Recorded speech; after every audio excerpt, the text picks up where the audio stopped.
Planet Korea is the little blank canvas of radio time we set aside each week to explore as creatively as we can different cultural phenomena going on in this country. And we often try to get out of the studio and do a little exploring out in the field.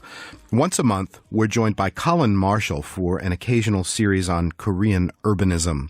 Colin, if you don't know him, is a Los Angeles native who writes and broadcasts prolifically on the subject of urban culture and architecture.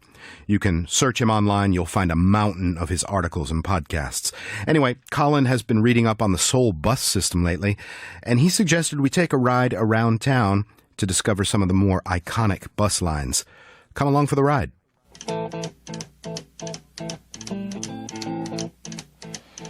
So, Colin, part of the reason we're out here is you are all fired up after having read a few books. Yes, books in Korean. You're a very avid Korean student. And they're books about bus lines through the city. What are they all about? Right. So to someone outside East Asia or someone outside big cities in America or Europe, it might sound a little strange, but there are books written about bus travel in Seoul. I'm holding two right now. The newer one is called Bosuro Seoul Yoheng. The older one is called Dobosu, which is just in Korean, the bus. It's a transliteration of the English word. And they're by these ladies by the name of Lee Yeon and Lee Hye-rim. And they do this magazine called Sengak Bosu, or Thinking Bus. And their whole thing is about traveling in Seoul through the bus, seeing Seoul through the bus, through the windows of the bus, using the bus as a way to understand Seoul, as a way to not just commute, but to get to know the city better. And the first book, The Bosu, is just about what you can see on different bus lines. There's architecture lines, culture lines, different lines like that. That's how they sort them. And the new one, Bosuro Seoul Yoheng, is really this in-depth travel guide almost, as if Seoul were a country and the bus lines were, the very roads. And so they take the bus lines we all know, we all use, and they give them themes you can use to understand them and to enjoy them more. Want to get on? I want to get on.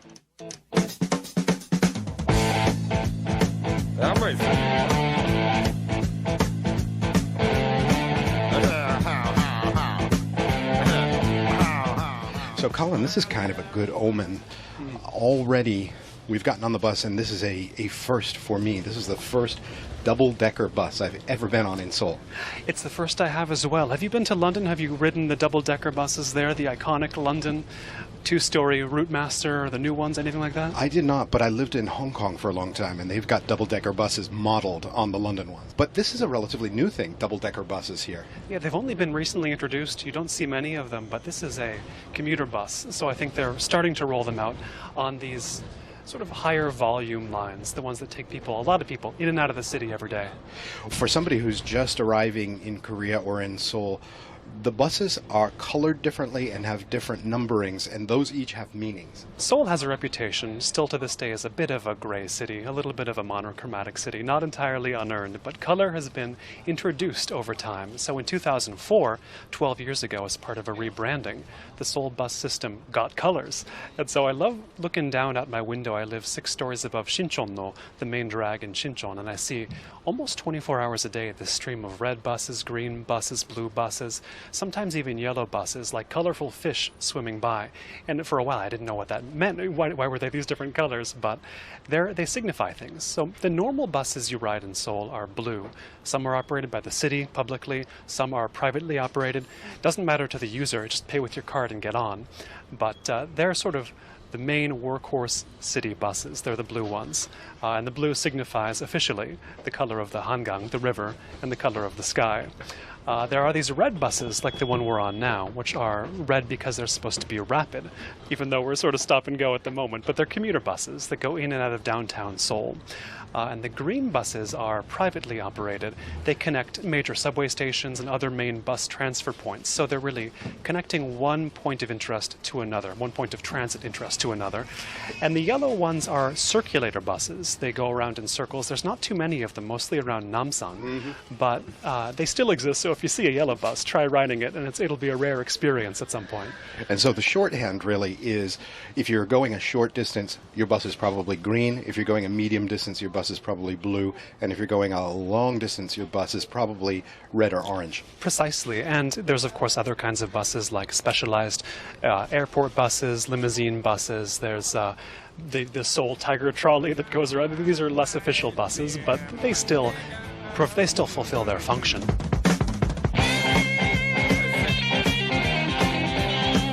Colin, this line that we're on, the number is actually 362, the bus, and we're heading east along the Han River, farther east, I think, than I've been, or that I remember being aware of being. This is recommended as a route to take as one of the architecture tours, and you see various generations of high-rise housing as you go along this route, as you go along the Hangang, whether on this side or on the other bank, and it underscores how important housing is, especially high-rise housing, to the history of Seoul, the built environment of Seoul, how Seoul looks and feels. And you see pretty much every type of high-rise housing the city has ever had as you go along the 362.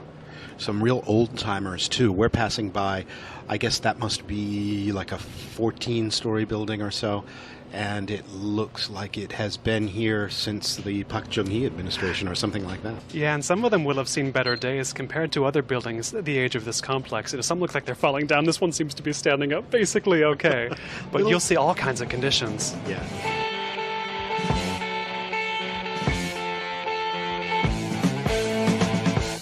So, Colin, we're looping back around. We're on the 401, and we're going over the bridge again. We've been noodling around on buses so long that the sun has dipped below the horizon. We just saw that. What is that? That's like kind of science fiction-looking building where wasn't it something to do with APEC or something like that? Those artificial islands back there? Yeah. Yeah, they built those, and one of them, there's sort of venues for exhibitions, and there's meeting spaces in there. I went to them when I visited Korea for the first time, and it really gave me a sense of Seoul's development. Like, this is a city where they just build some artificial islands in the river if they want to. They just do it. And we're going to enter what this book that you read describes as the art line. Exactly. It's a line recommended for the section that it goes into downtown, because you go by an area with a lot of large-scale public art. There's actually a law dictating that the companies building skyscrapers there pay for some public art as well. So you get giant sculptures, like we're going to see Jonathan Borofsky's Hammering Man. I'm sure you know it, in Gwanghwamun, which is one of many hammering men all around the world. I grew up near Seattle, and there's one right outside the art museum, which I used to see in childhood all the time. And so I see one in Seoul. It's like, wait, hold on, what's happening here? And I looked up, Jonathan Borofsky, the sculptor, he franchises these all over the place, and Seoul got their own. You know, that's a piece of entry into the world of public art, I guess, is that they have their own hammering man. But we'll see a less readily accepted one at the head of the Cheonggaechon Stream, another very well-known urban project here in Seoul, which was made by Claes Oldenburg and his wife. And they collaborated on this sculpture called Spring, and it looks like a very tall snail shell, and it's blue and red. It looks purplish in effect, but it looks very different in the day and in the night. So I recommend people look at it in both instances to have the full Spring experience, and only then judge. That is called Spring? Spring. Mm-hmm. And you used a very delicate and very diplomatic term, a snail shell, to describe it. It is basically a swirl. Yes, it's swirling. It's an upward swirl that's wider at the bottom than it is at the top, which could be compared to perhaps soft serve ice cream or other substances. Indeed, there's a variety of things you could see it as, potentially. People have a lot of complaints about it. Number one being that it really was a piece of public art for a very public project that the public didn't have much say in. But they didn't have much say in the other pieces of legally mandated, corporate paid-for public art as well. There's another one we'll see on this route in front of POSCO headquarters. POSCO is the steel company, of course, and they commissioned a sculpture by Frank Stella, or they bought one by Frank Stella. I forget if it was a commission or just a purchase, called Annabelle. And it's this swirl of metal. It's made out of components of a plane, and it was named recently in this article that made its way around as one of the most hated pieces of public art in the world. So there's been efforts to move it to a museum, but Frank Stella himself doesn't want that to happen. So we have this cloud of metal shards, which I think it's possible to appreciate, but in general, the sentiment seems to be negative. But that's public art for you. So, you want it to cause some amount of controversy. Colin, we, of course, pull through Gwanghwamun and go by Gyeongbokgung, the statue of King Sejong and the statue of Lee Sun-shin, which aren't too shabby to look at. Not at all. They were not commissioned pieces of public art by foreigners, but they are representative. They're representative of, interestingly, the idea that there was an argument not about the artistic merit of those statues, but about which one was going to be taller. That was a huge thing, because you've been in Korea a while. You know that people here wouldn't want to have anybody taller than Lee Sun-shin, even if it is King Sejong. Yeah. Little trivia for you on King Sejong. Did you know that he was the first Korean leader or monarch to institute maternity leave? I didn't know that. Yeah, I learned that just a few weeks ago or a few months ago. In his day and age. Wow. All right, Colin, I guess our loop is complete. Our triangulation of Seoul is complete. We've taken the architecture line, the public art line, and just sort of an ordinary utilitarian line in between. And with just a couple of transfers and spending a total of, 1,200 won, we've seen a whole lot of what Seoul has to offer. Got on a double-decker bus even, and we end up here at Seoul Station, which could be deserving of an episode to itself, by itself. It's such an important part of the urbanism of Seoul. But of course, we're now facing Seoul Square, which in a mere matter of minutes is going to turn into a giant video screen, which everybody who has disembarked from Seoul Station, who's descended the steps, has seen. The side of the building is literally kind of like an LED panel of pixels. It's got sort of the Times Square of Seoul kind of feeling here at Seoul Square.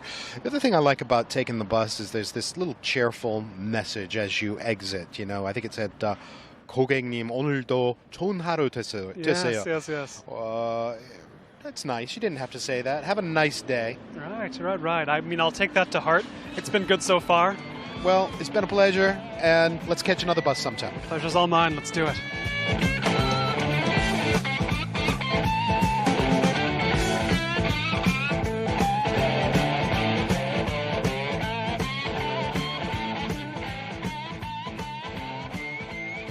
Special thanks again to Colin Marshall, a journalist at large who specializes in urban culture and architecture.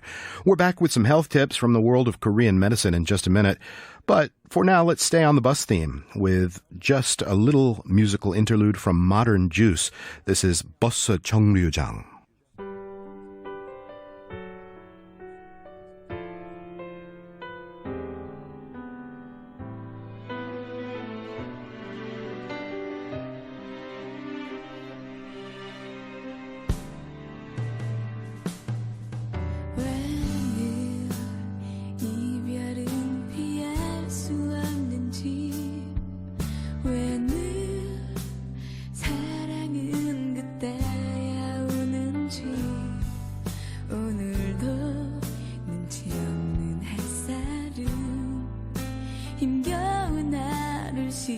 시작하라고 창문을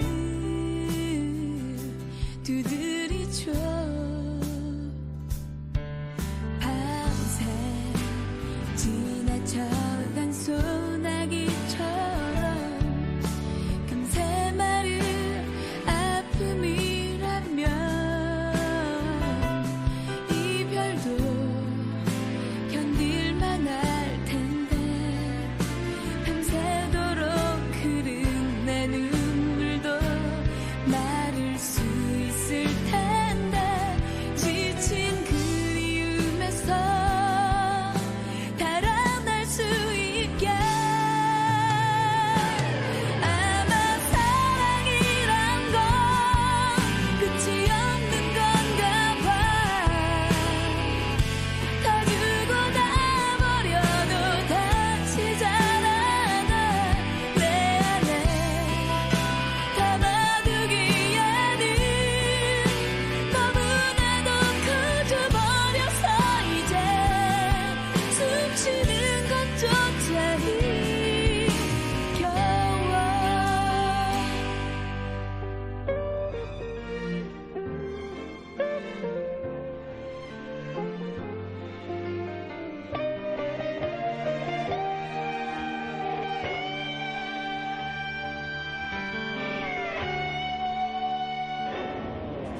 따스했던 기억